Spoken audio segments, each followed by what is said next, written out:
Welcome to your source for research, innovation, news, insights, and commentary. This is your Research Business Daily Report, where we're sponsored today and this week by USAMP, the Answer Network, offering technology solutions as well as survey respondents for both consumer and business insights.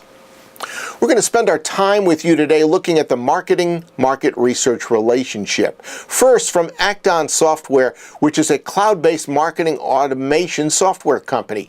It came out with several interesting marketing observations and predictions about what's coming in 2014.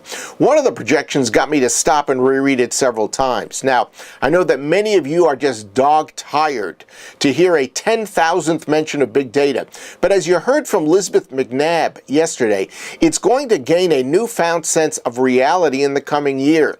Says Acton Software, quote, there will be a change in sentiment towards the term big data, but it's going to go beyond that. Companies will want to address the right, most actionable data that answers their specific questions and helps them effectively drive their business forward. Not all data matters. A lot of it is just noise. It's not going to be about big marketing data next year. It's going to be about the right marketing data, end of quote. Let's move on to an important conversation that I had with Jeff Winsper. He's the president of Black Inc. Put aside your holiday planning for the next 4 minutes and take a listen. Jeff has 20 years of experience in marketing under his belt, and he's a fountain of knowledge about marketing and its relationships with all kinds of internal departments, including research. And he admitted to us that marketing, unfortunately, vastly underutilizes marketing research.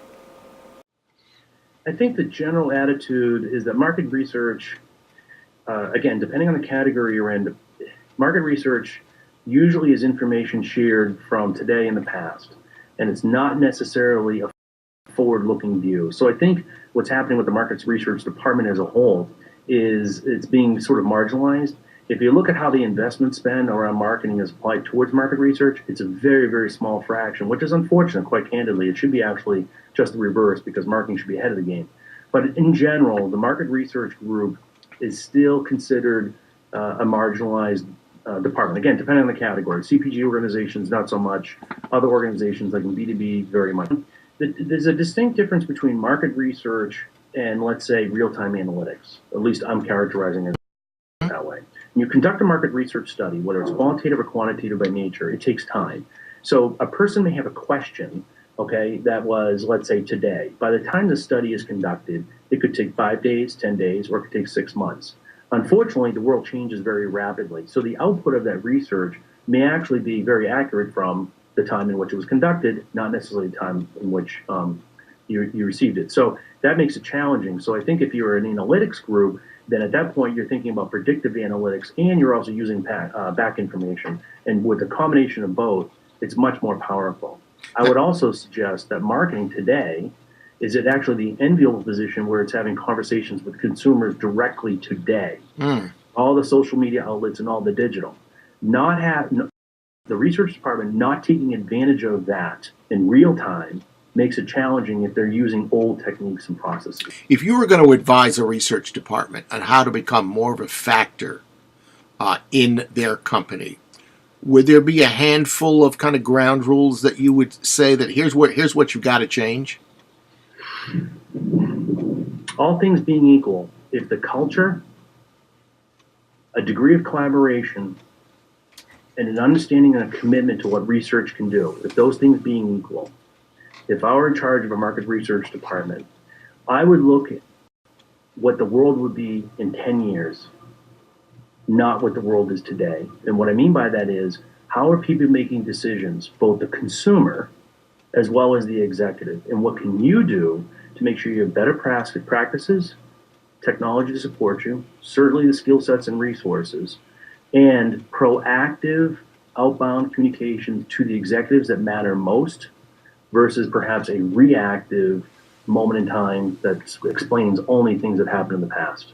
The consumer is changing so rapidly that you got to understand where they're going to be 6 months or a year from now. And then also maybe figure, okay, 10 years ago, here's a kind of a dartboard guess as to where they're going to be. Isn't that the reality of today's market as well? Yeah, it's spooky fast.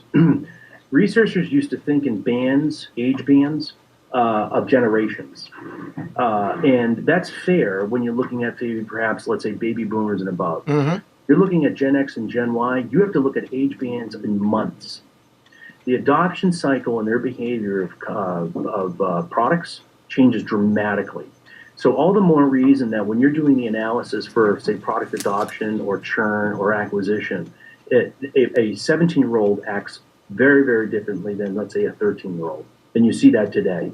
In fact, you can even see, for example, age bands where people are starting to drop off on Facebook at a certain age group, and maybe perhaps the technology that's lifting up. Mm-hmm. So a market research, right, should definitely take advantage of the real-time information in the communications and conversations that occur through call centers, through their social media, the digital behavior, through their POS.